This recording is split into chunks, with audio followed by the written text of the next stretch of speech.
Написала письмо Минихану, но тоже я от него ответ не получила. У меня все хорошо. В понедельник, 18-го, меня перевели в камеру для постоянного проживания. Просто кому-то, наверное, мешает Азат? Ну, скорее всего, я считаю то, что это месть ФСБшников.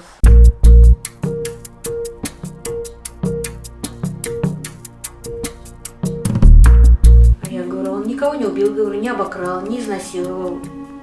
Ребенок просто вот посадили, говорю, ни за что.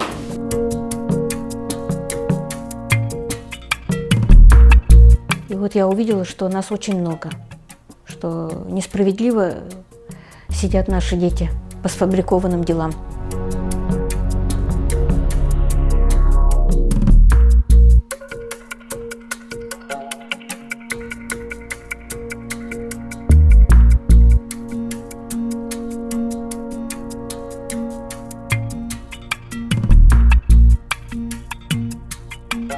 Никому не желаю такое испытать.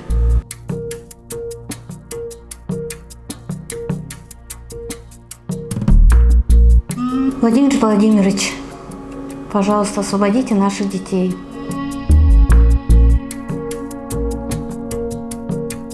Так, это у нас от Айдара Медшина, вот от главы города. Вот каждый год он у меня ребенок каждый после окончания класса мы получали вот благодарственное письмо.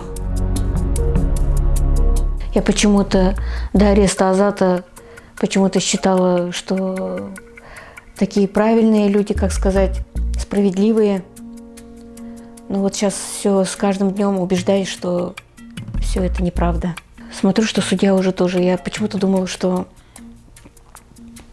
судья, он правильно дает решение. А оказывается, на судьей уже тоже есть выше, и там уже дают указания судье. До замужества я читала сказку, татарская книжка была, ее написал, я не знаю, не помню, кто писатель, называлась «В стране смельчаков». Вот, и там был такой герой Азат, и я в этой сказке увидела, что он такой очень отважный, смелый, очень такая длинная сказка была, и когда я ее прочитала, и про себя подумала, если у меня родится сын, я назову сына Азатом. 8 месяцев как-то мы с мужем пошли что-то в магазин, и встретилась такая большая пирамида. Я говорю, давай ее купим, эту пирамиду для сыночка, пусть учится собирать. Вот, мы купили пирамиду, и он, смотрю, стал это потихоньку. Мы так еще, не удивление же было, смотрим, ребенок у нас собирает эту пирамиду. И тут тоже приходила у меня соседка, у нее тоже была девочка, она на 3 месяца была старше Азата. И я смотрю, она эту пирамиду даже собрать не может, она даже воткнуть вот эту деталь не может. Это вот разноцветная? Да, разноцветная. А у меня Азат, смотрю, уже это все как правильно, уже по росту все это собирает. И вот помню это. Все соседи сбегались и смотрели, как у меня уже 8-месячный ребенок уже собирал во всю эту пирамиду. У меня все хорошо. В понедельник, 18-го, меня перевели в камеру для постоянного проживания. До этого был в карантине, как и все, кто только выезжает в тюрьму. Но ничего, так жить можно. У меня 3 вида занятий теперь. Отвечать на письма, у меня их действительно очень много. Решать задачи и читать книгу. Еще есть телевизор, но там ничего толкового не показывают. Так что он только отвлекает. Каждый день выводит на прогулку на 1–1,5 часа. Там же и тренируюсь. Привожу себя в порядок. Вот. Развиваюсь физически. Как у тебя дела, как настроение? Через телефон я вот пишу ему письмо, и вот мы по адресу отправляем. А потом им вот эти перепечатывают, получается, и вот вручают Азату. А Азат уже письмо, например, собственноручно же он там пишет, там же у них никаких, ни интернет. И вот эти листки нам фотографируют и высылают на нашу электронную почту. Здесь он меня с днем рождения поздравляет. Пишет: «Привет, Зульфия. Не знаю, в какой день дойдет до тебя это письмо, но все равно поздравляю свою топовую сестренку с 16-летием. и желаю ей поскорее освободиться от родительского диктата, который, по моим ощущениям, гораздо хуже, чем сидеть в тюрьме. Я вот всегда, если подразделять по любви человека, то я всегда ставила на первое место. Он для меня как смысл жизни всегда был и будет. Брат. Да.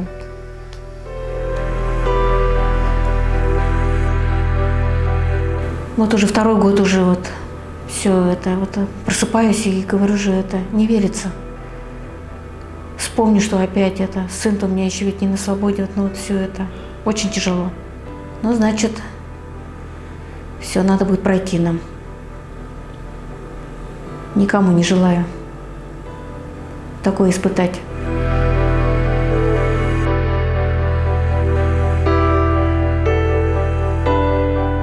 Эта группа у нас появилась в начале ноября. Оказалось, я думала, что я тут одна, ну, считай, с Азатом, а оказалось, очень нас много. Ну, я почему-то думала, что одна я так страдаю. Вот. И вот когда образовалась эта группа, и вот я увидела, что нас очень много, что несправедливо сидят наши дети по сфабрикованным делам. Ну, скорее всего, я считаю то, что это месть ФСБшников. До этого, как его поймали, осенью произошел взрыв в Архангельске. 17-летний парень взорвал здание ФСБ, и после этого ФСБ начали ловить анархистов, активистов и сажать их. Вот, поэтому хотят напугать народ, что лучше не связываться с наклонностями анархизма, и считали их плохими людьми. Мы надеемся, что наконец правда восторжествует, правосудие как бы оправдается, он выйдет у нас и будет дальше работать и учиться в МГУ, преподавать, может быть, даже, ну, как захочет. Когда вот отец у меня живой был, я очень любила смотреть новости по Первому каналу, по России. Он, когда это слышал, он всегда почему-то это со злостью прям с вилкой с розетки вытаскивал эту розетку. Не смотри, говорит, этот канал, там все это неправда. Но мне, конечно, было в то время обидно. Я почему-то верила нашей стране, что говорят, если нам все это правда. Вот, и коснулся нас, оказывается, папа был прав. Для себя хочу отучиться хорошо и уехать тоже из России подальше. В России здесь не знаю, что можно поменять. Ну, здесь правительство, наверное. Ну, здесь проблемы, наверное, в народе и власти. Вот. Поменять это, наверное, неравенство народа. Хотелось бы обратиться к Владимиру Владимировичу. Услышьте, пожалуйста, нас. Освободите наших детей. Дети наши невиновны. Нам очень плохо без сына. С каждой минутой, с каждым днем я думаю о сыне. Я сильно переживаю, что он находится в СИЗО. Пожалуйста, Владимир Владимирович.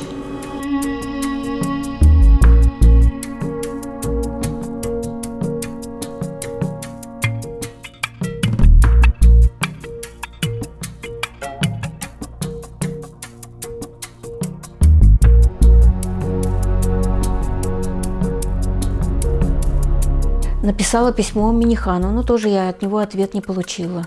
Так от него ждала, думала, что поступит туда звоночек в Москву. Думала, все равно, думаю, все-таки ведь, считай, из Татарстана Азат, считай, все равно, думала, будет какая-то помощь.